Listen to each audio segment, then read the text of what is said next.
They saw a middle-aged woman in worn civilian clothes and immediately decided she was fair game. The patch on her jacket was so faded they could barely make out what it used to be, which made their mockery even easier to justify. Three young lieutenants at Fort Thunder thought they had found the perfect victim for their entertainment, someone they could humiliate and film for social media without consequence. But as their cruel laughter filled the air and their cameras captured every second of her quiet dignity, they had no idea they were about to face the most humbling moment of their lives. Because when General Mitchell arrived and recognized the ghost of a patch that represented the most classified heroism in military history, their world was about to be turned upside down by a truth too powerful to remain hidden. Before we continue this incredible story, tell us in the comments where you're watching from today. And if you believe stories of quiet heroes deserve to be told, hit that subscribe button and the notification bell. Elena, Shadow Fox, Reeves had never intended to return to Fort Thunder.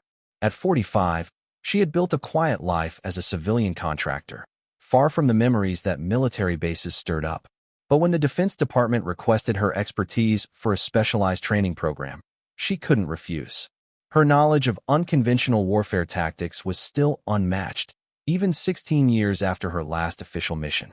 She parked outside the main gate and walked through security wearing faded jeans, worn boots, and a leather jacket that had seen better days.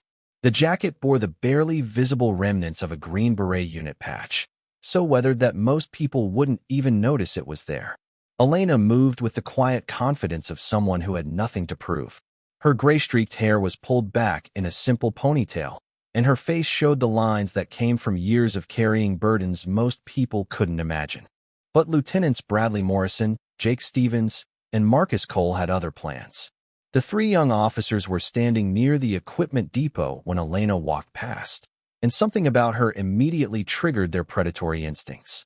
Here was a middle-aged civilian woman wearing what looked like military memorabilia, probably trying to look important on a real military base. Morrison pulled out his phone first, starting to record. The woman's patch was so faded they could barely make out what unit it represented, which made their assumption easier. She was probably some wannabe veteran trying to look impressive. Stevens joined in the mockery, pointing out how the woman walked like she owned the place despite clearly being just another civilian contractor. Cole added commentary about fake veterans and stolen valor, his voice loud enough to ensure Elena could hear every word. Elena heard them, of course. She had been trained to be aware of everything happening around her, even when it seemed like she wasn't paying attention. But she didn't react, didn't turn around, didn't give them the satisfaction. She simply continued walking toward the depot, her pace steady and unhurried. The three lieutenants followed her, their phones recording, their laughter growing louder and more cruel. They made jokes about middle-aged women trying to relive military fantasies, about the audacity of wearing unit patches you hadn't earned. Elena reached the equipment depot and began her check-in process with professional efficiency, ignoring the continuing commentary from the three officers who had positioned themselves nearby to better capture her humiliation on video.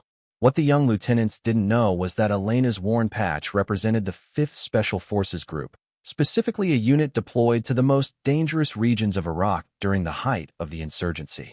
What they couldn't have imagined was that the faded insignia they were mocking had been earned through operations so classified that most remain sealed even today. The mockery continued for nearly 10 minutes, with the three officers taking turns adding new insults to their social media content. They were so focused on their entertainment that they didn't notice the convoy of black vehicles pulling through the main gate, or the 4-star general stepping out of the lead vehicle. General William Mitchell had served for over 30 years, commanding forces in Afghanistan, Iraq, and several classified theaters. As he walked toward the command building, the sound of cruel commentary caught his attention. He turned to see three young officers filming and mocking a middle-aged woman in civilian clothes. But when he got close enough to see the woman they were targeting, his blood turned to ice. Even with her back turned, even after 16 years, General Mitchell recognized Elena Reeves immediately. More than that, he recognized the faded patch on her jacket, because he had seen it up close in the hell of Fallujah when she had carried his wounded son through 8 hours of continuous enemy fire. Lieutenant David Mitchell had been part of a reconnaissance unit ambushed and pinned down in Fallujah in 2009. The insurgents had surrounded the building where the unit had taken shelter, and conventional rescue attempts had failed. David had been critically wounded, bleeding out, with enemy forces closing in. Elena had been operating in the area as part of a classified special operations team when the distress call came through. Against direct orders, she had gone in alone, moving through enemy-controlled territory with nothing but her rifle and determination. For 8 hours, Elena had held off insurgent attacks while providing medical care to David and the other wounded soldiers. When extraction became possible, she had personally carried David through nearly a mile of hostile territory, taking enemy fire the entire way, refusing to leave him behind even when her own wounds made every step agony. David Mitchell had survived because of Elena's actions, but the operation had been so classified that no official recognition could be given. Elena had simply disappeared back into the black operations world, her heroism known only to a handful of people with the highest security clearances. The general's voice cut through the laughter like a blade, sharp with authority and barely contained fury. The 3 lieutenants immediately stopped recording and snapped to attention, suddenly realizing they were in serious trouble. General Mitchell ordered them to explain their behavior. The 3 officers stammered out explanations about suspected stolen valor, their confidence evaporating under the general's withering stare. Elena finally turned around, and for the first time in 16 years, she found herself face to face with General Mitchell. Recognition passed between them like an electric current, carrying the weight of shared memories and unspoken gratitude. The general's voice was quiet, but carried clearly as he addressed the assembled personnel who had gathered. He asked Elena to remove her jacket, and when she complied, revealing the network of scars across her arms that told the story of Fallujah better than any medal ever could. General Mitchell then did something unprecedented. In front of the entire gathering, he told the truth about Operation Phantom Thunder, the classified mission where Elena had saved his son and 5 other soldiers. He described her courage, her sacrifice, and her absolute refusal to leave any American behind. The 3 young lieutenants watched in growing horror as they realized the magnitude of their mistake.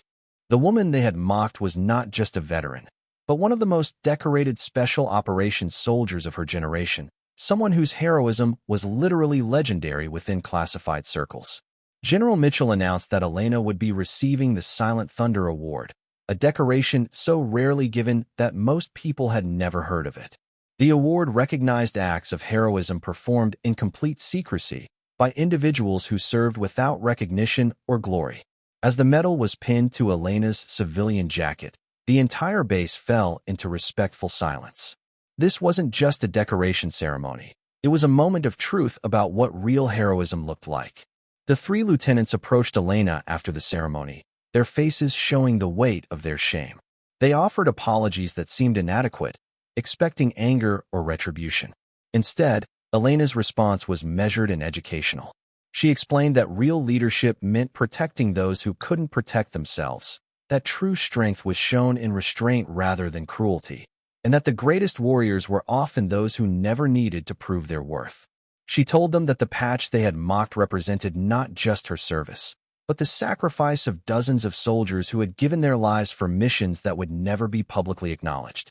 Mockery and humiliation were the tools of the weak, while dignity and respect were the hallmarks of true military professionals. Elena's lesson was delivered without anger, but with the quiet authority of someone who had earned the right to speak about courage and honor. The 3 young officers left with a completely different understanding of what it meant to serve and recognize heroism.